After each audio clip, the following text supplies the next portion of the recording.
Friends, bank சொல்லக்கூடிய மிகப்பெரிய பொய் என்னன்னு தெரியுமா? எங்க பேங்க் அக்கவுண்ட்ல பணம் பெருகுன்றது தான். இதை நம்பி நம்ம கஷ்டப்பட்டு சம்பாதிச்ச காசை பேங்க்ல போட்டுறோம், ஏன்னா சேஃபா இருக்கும்னு. ஆனா உண்மை என்னன்னா, பேங்க்ல இருக்கிற உங்க காசு முற்றிலும் சேஃப் இல்ல. ஏன்னா அதுக்கான காரணம் இன்ஃப்ளேஷன். பேங்க் உங்களுக்கு எவ்வளவு இன்ட்ரெஸ்ட் தராங்க? 3ல இருந்து 4%. ஆனா நம்ம நாட்டுடைய இன்ஃப்ளேஷன் 7ல இருந்து 8% இருக்கு.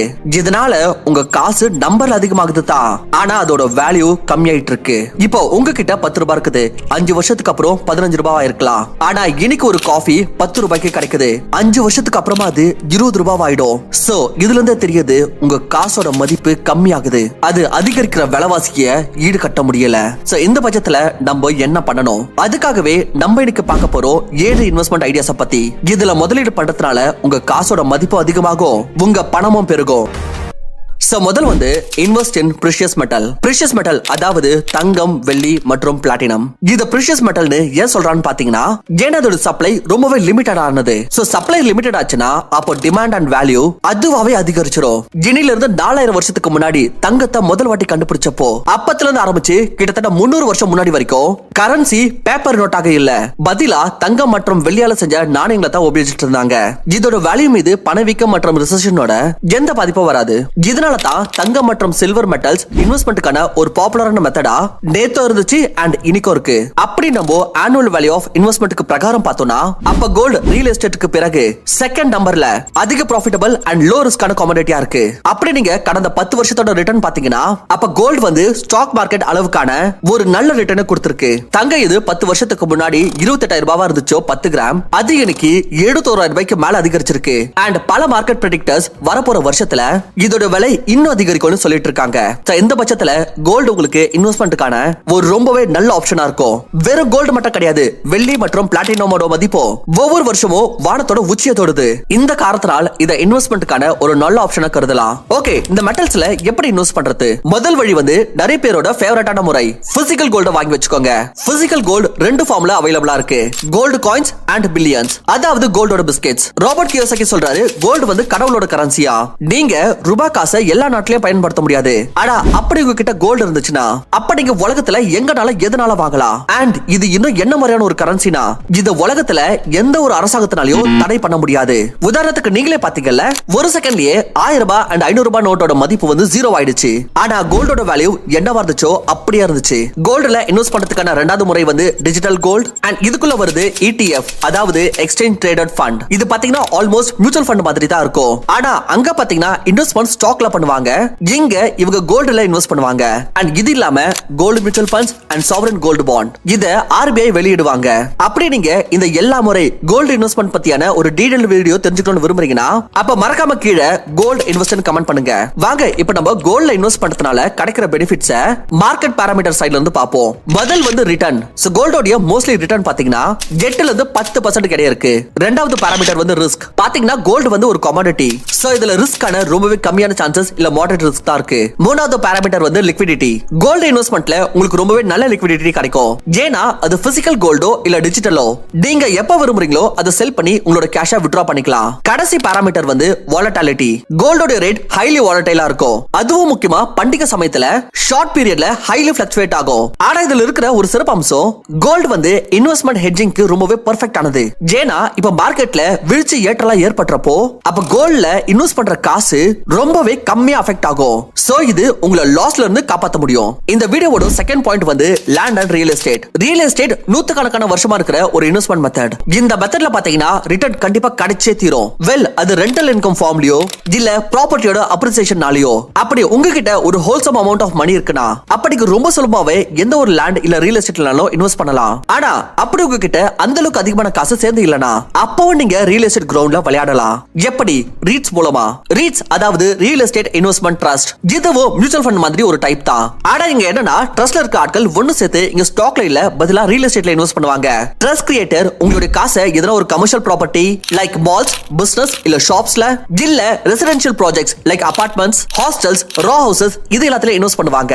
அண்ட் அதுக்கப்புறமா இதுல இருந்து வர ரெண்டல் இன்கம் அது உங்களுக்கு டிவிடெண்ட் த்ரூ கிடைக்கும். அண்ட் ப்ராப்பர்ட்டியோட மார்க்கெட் அப்ரிசியேஷன் உங்களுடைய யூனிட் ஹோல்டிங்ஸ் உடைய பிரைஸ் அதிகரிக்கிற விதமா உங்களுக்கு ரிஃப்ளெக்ட் ஆகும். அதாவது அப்படி உங்களுடைய உங்களுடைய பாக்கெட்ல 500 ரூபாய் இருந்துச்சுனாலும் அப்போ நீங்க ரியல் எஸ்டேட் இன்வெஸ்டர் ஆகலாம். இப்ப ரிட்டர்ன் அண்ட் லிக்விடிட்டி பத்தி யோசிக்கிறீங்களா?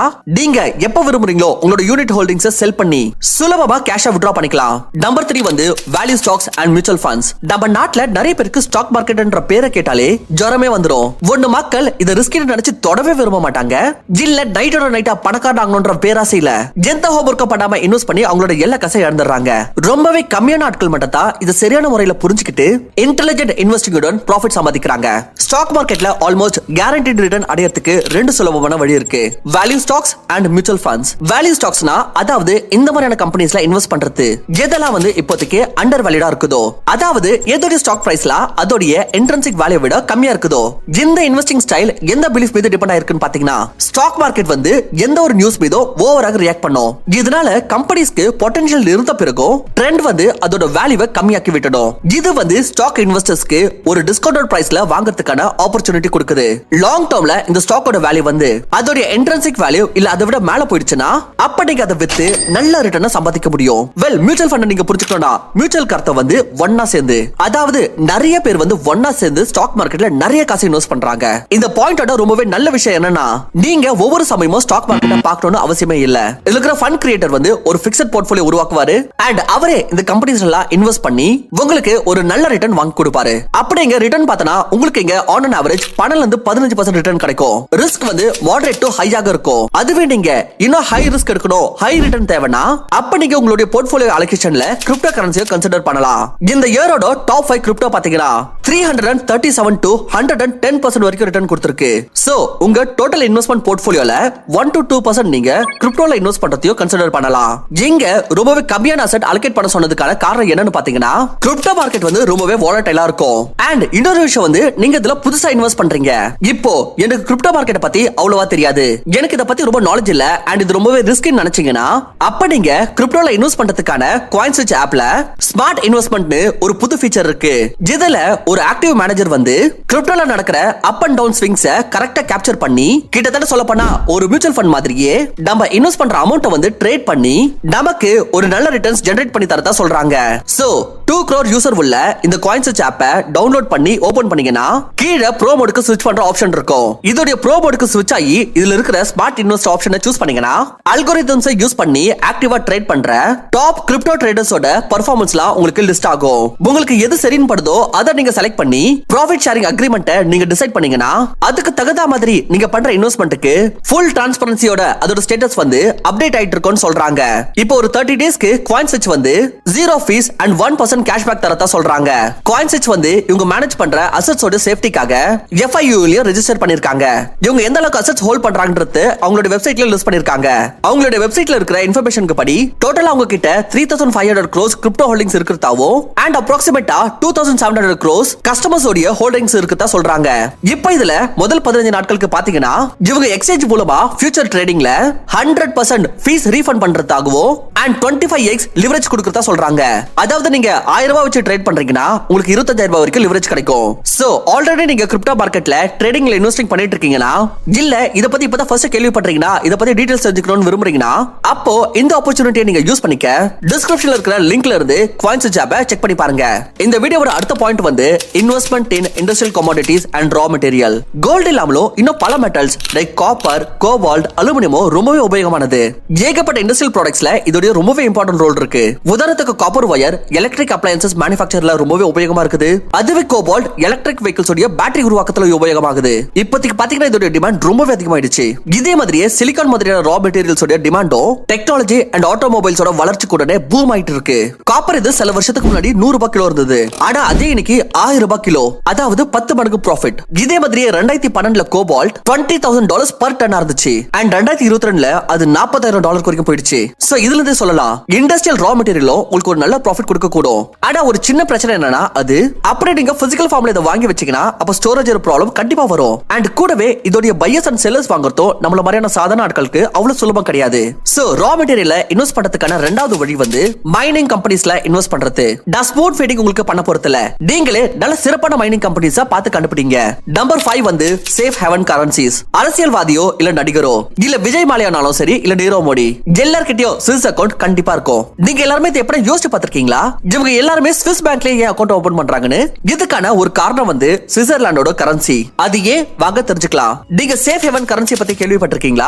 யாரெல்லாம் கொஞ்சம் வித்தியாசமா சேஃப் இன்வெஸ்ட்மெண்ட் பண்ணணும்னு விரும்புறாங்களோ அவங்களுக்கு எல்லாம் சேஃப் ஹேவன் கரன்சில இன்வெஸ்ட் பண்றது ஒரு நல்ல ஆப்ஷன். வெல், விஷயம் என்னன்னா உலகத்துல சில நாடுகள்ல ஜியோபொலிட்டிக்கல் ஸ்டெபிலிட்டி ரொம்பவே சரியா இருக்கும். அங்க உலகத்திலேயே ரொம்பவே ஸ்டேபிளான எக்கனாமிக் சிஸ்டம் இருக்கும். அங்க இருக்கிற கரன்சி கிரைசிஸோட சமயத்திலயும் அதோட வேல்யூவை இழக்காது. இன்ஃபேக்ட் பல வாட்டி கிரைசிஸோட சமயத்துல அதோட வேல்யூ இன்னும் அதிகமாயிடும். இந்த மாதிரியான கரன்சிஸ சேஃப் ஹேவன் கரன்சிஸ்னு சொல்லுவாங்க. For example Swiss franc, US dollar, Japanese yen இல்ல பிரிட்டிஷ் யூரோ. அண்ட் இது எல்லாத்தை விட பாத்தீங்கன்னா ஸ்விஸ் பிராங்க் ரொம்பவே ஸ்டேபிளான ஆப்ஷன். இயர் 2008ல நடந்த கிரைசிஸோட சமயத்திலயும் பாத்தீங்கன்னாலும் இந்த ஸ்விஸ் பிராங்க் மட்டும் தான் ரொம்பவே கம்மி அஃபெக்ட் ஆச்சு. ரீசென்ட்லி ரஷ்யா யுக்ரைன் வார் சமயத்துல யூஎஸ்ஏ வந்து ரஷ்யா மீது பேன் போட்டப்போ அதுக்கப்புறம் ரஷ்யாவும் ஸ்விஸ் பிராங்க் தான் உபயோகிச்சது. எல்லா யூரோப்பியன் கண்ட்ரீஸ் கூடவும் ட்ரேட் பண்ண. சோ சேஃப் ஹேவன் கரன்சிஸ் உங்களோட காசை எப்படி சேமிக்கும்? இப்ப நினைச்சுக்கோங்க, உங்களோட பாக்கெட்ல 500 ரூபாய் நோட் இருக்கு. இப்ப எக்கனாமிக் கிரைசிஸ் வருது, இல்ல நாட்டோட இன்ஃப்ளேஷன் அதிகமாகுது. சோ அப்போ உங்களுடைய 500 ரூபாய் நோட்டோட வேல்யூ 350 ரூபாய்க்கு பக்கத்துல வந்துரும். ஆனா அதே காசை நீங்க எக்ஸ்சேஞ்ச் பண்ணி ஸ்விஸ் பிராங்காக சேவ் பண்ணி வச்சிருந்தீங்கன்னா அப்போ 5 வருஷத்துக்கு அப்புறம் நீங்க எக்ஸ்சேஞ்ச் பண்றப்போ உங்களுக்கு அதே 500 ரூபாய் இல்ல 1000 ரூபாய் ஏன் இதை விட அதிகமா கூட ஆகலாம். இது எப்படி ஏற்பட்டது? அது எப்படி ஆச்சுன்னா கிரைசிஸ் அண்ட் இன்ஃப்ளேஷன் சமயத்துல ஸ்விஸ் பிராங்கோட வேல்யூ வந்து அதிகமாயிட்டு இருக்கும், ஆனா ருபீஸோடது கம்மியாயிட்டு இருக்கும். ஆனா நீங்க இந்த கரன்சிஸ்ல எப்படி இன்வெஸ்ட் பண்ணுவீங்க? இப்ப யாரால நினைச்ச ஸ்விஸ் பேங்க்ல போய் அக்கவுண்ட் ஓபன் பண்ண முடியாது. சோ இதுக்காக நீங்க கரன்சி ETF இல்ல ஃபாரெக்ஸ் ட்ரேட்ல இன்வெஸ்ட் பண்ணலாம். எந்த ஒரு பிளாட்ஃபார்ம்லயே இன்வெஸ்ட் பண்றதுக்கு முன்னாடி அதை பத்தி நீங்க நல்லா செக் பண்ணிக்கோங்க. அதுக்கு இணைந்த ரெகுலேஷன்ஸ் கண்டிப்பா படிங்க அண்ட் மினிமம் அமௌண்ட்டுடன் ட்ரேடிங் ஆரம்பிங்க. கரன்சி ட்ரேடிங்கோட ரொம்ப நல்ல விஷயம் என்னன்னா அதோட லிக்விடிட்டி. நீங்க எப்ப தேவைனாலும் காசு அவசியம் ஏற்படுறப்போ ரொம்ப சுலபமா வித்ட்ரா பண்ணிக்கலாம். அண்ட் ரெண்டாவது நல்ல விஷயம் வந்து லெஸ் வாலட்டிலிட்டி. அதாவது இதோட பிரைசஸ் வந்து ரொம்ப அதிகமா ஃபிளக்சுவேட் ஆகாது. ஒரு லாங் டைம் வரைக்கும் பாத்தீங்கன்னா சேமா இருக்கும். இந்த மாதிரி சேஃப் ஹேவன் கரன்சிஸ் வாலடைல் மார்க்கெட்ல உங்களுடைய காசை சேஃபா வச்சுக்கிறதுக்கான ஒரு ரொம்ப நல்ல முறை. Number 6 sovereign guarantee. ஃப்ரெண்ட்ஸ், அதுக்கு முன்னாடி நீங்க இந்த வீடியோல இருந்து நல்ல இன்ஃபர்மேஷன்ஸ் கத்துக்கிறீங்கன்னு நினைக்கிறீங்கன்னா அப்ப நம்மளுடைய சேனலுக்கு இப்போ சப்ஸ்கிரைப் பண்ணி எங்களுக்கு சப்போர்ட் பண்ணுங்க. இது உங்களுக்கு ஃப்ரீ ஆஃப் காஸ்ட், பட் எங்களுக்கு ரொம்ப யூஸ்ஃபுல்லா இருக்கும். அப்படி எதனா ஒரு பாலிசி எடுக்கணும்னு வந்துச்சுன்னா இன்னைக்கு நம்ம நாட்டுல பாத்தீங்கன்னா எல்லாருக்கும் LIC பேர் தான் முதல்ல ஞாபகத்துக்கு வரும். உங்களுக்கு தெரியுமா ஏன்னு? ஏன்னா LIC கிட்ட சாவரன் கேரண்டி இருக்கு. இப்ப இந்த சாவரன் கேரண்டினா என்ன? இந்த வார்த்தை நீங்க முன்னாடி கூட கேள்விப்பட்டிருக்கலாம். வாங்க இப்போ இதோட அர்த்தம் என்னன்றத பாப்போம். சாவரன் கேரண்டி அதாவது எந்த இன்வெஸ்ட்மெண்ட்ஸ் அண்ட் பாலிசிஸ்க்குலாம் கவர்மெண்ட் அதுவே பேக் பண்ணுதோ சப்போர்ட் பண்ணுதோ. சும்மா நினைச்சுக்கோங்க, LIC வந்து ஏதோ ஒரு காரணத்தால பேங்க்ரப்ட் ஆயிருது. அப்பவோ சாவரன் கேரண்டி இருந்த காரணத்தினால் உங்களுடைய காசு முழுகாது, நீங்க இழக்க மாட்டீங்க.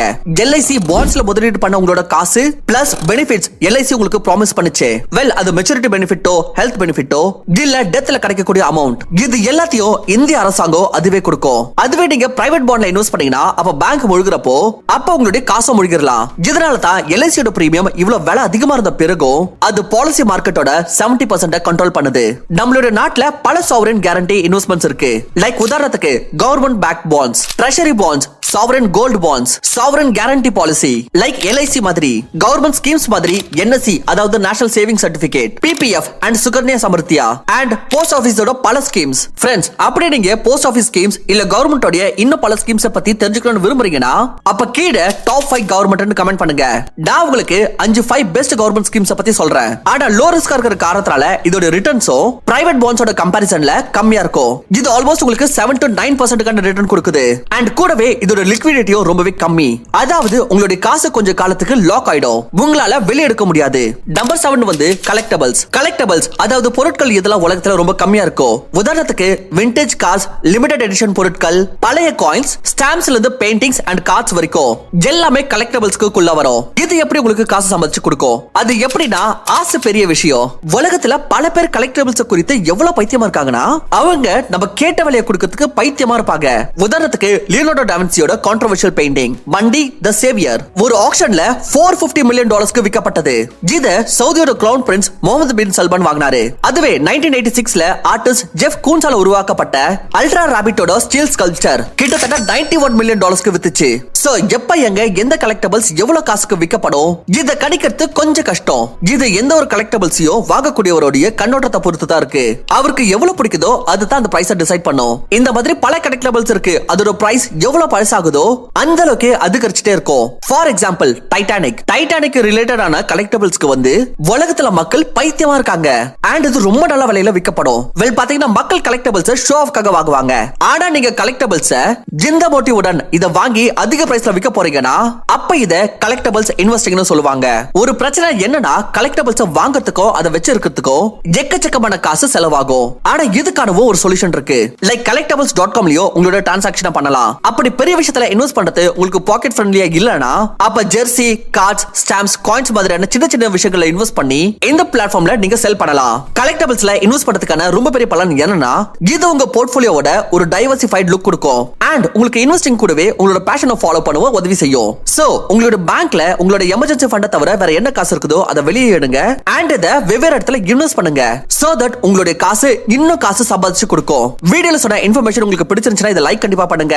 அண்ட் இந்த விஷயங்களை அப்ளை பண்றதுக்கு கமெண்ட்ல எஸ் ஐ வில்னு கண்டிப்பா அஃபர்ம் பண்ணுங்க. ஞாபகம் வச்சுக்கோங்க, அஃபர்மேஷன்ல ரொம்ப தாக்கம் இருக்கு. கூடவே இந்த வீடியோவை உங்களோட ஃப்ரெண்ட்ஸ் அண்ட் ஃபேமிலி மெம்பர்ஸ்க்கு ஷேர் பண்ணிட்டு நம்மளோட சேனலுக்கு யூஸ்ஃபுல்லா இருந்ததுன்னு தோணுச்சுன்னா கண்டிப்பா சப்ஸ்கிரைப் பண்ணிக்கோங்க. தேங்க்யூ ஃபார் வாட்சிங்.